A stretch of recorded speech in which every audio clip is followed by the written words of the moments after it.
this is St Mary's Island, and St Mary's Lighthouse here was built in 1898. And the reason it was built is because St Mary's Island was a notorious shipping hazard. It cost the lives of many, many sailors through history. In fact, this whole coastline did.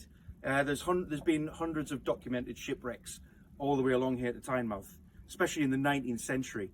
So St Mary's Island, it's quite a unique place. It's got a very interesting history. Going back to like Saxon times, I think originally there was a hermit lived here.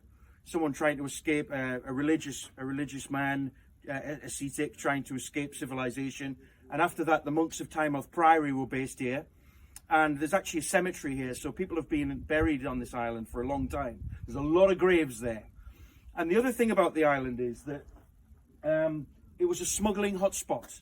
So during the 18th century, there was a lot of people would use this island as an entry point. In fact, that channel there, you can just see it to the north there. That channel's called Smuggler's Creek, and that was a place where they could hide their boats. You'd sneak a coble into there full of brandy and run it ashore in the middle of the night. So this was a smuggling hotspot, and there's some fairly gruesome and grisly tales associated with smuggling here. The other thing about the island is it's a very important nature reserve.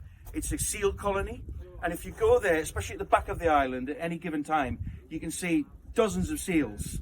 And obviously, you've got to keep a distance from them and not disturb them, but there are loads of seals have made their home here. So this is St Mary's Island. The other thing about it is you get a wonderful view from here as well. So you can see all to the south, you can see as far as Marsden. Okay, all the way down there. On a clear day, you can see all the way up to Newbiggin Point, past Blythe there. So it's like, that gives you a vista of a good 16 miles there. So this is St Mary's Island. In the past, it was also known as Bates Island. Bates was a surveyor for Queen Elizabeth I. So it's got a great history and a lot of interesting things about it. In fact, you see that column there over there? That's known as Murphy's Column, and that was a rangefinder in World War I and World War II for the guns of Tynemouth Priory.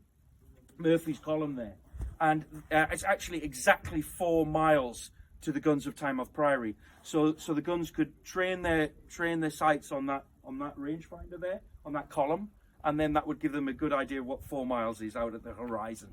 Okay, so lots of interesting things on this place.